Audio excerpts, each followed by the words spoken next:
And the one thing that I've always been very interested in is how you, as a garden designer, look at a garden that is small and closed in a town setting. Small gardens actually present their own set of unique challenges. In a small garden, everything is on show invariably, particularly in an urban setting where you may only have a few square metres to play with. Probably the biggest rule of thumb, I would say, from my perspective at least when I'm designing a small garden, is to avoid going miniature. Just because you have a small space, you really don't want to emphasise that by making everything smaller. Go for really large, oversized paving slabs because that will make the space feel a lot bigger.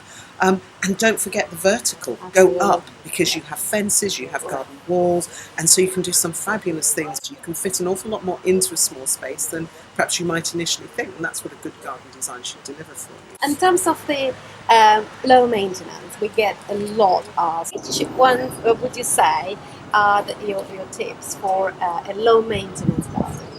So there are so many things you can do. Obviously, you can choose really groundbreaking new creative materials to work with. But I think because people are time pressured, they tend not to want to have lots of plants to take care of. And I think for me, planting a tree, whether you have a very small space or a very large space, is probably the single most visually impactful thing you can incorporate into a garden. How would you advise people to choose a garden theme if they have to choose? It's quite nice if they have a blank sheet of paper to really think about what they've achieved inside the house, what things they liked inside the house. Really maybe take that as a starting point to develop ideas as to how we want to maybe translate that into the exterior space.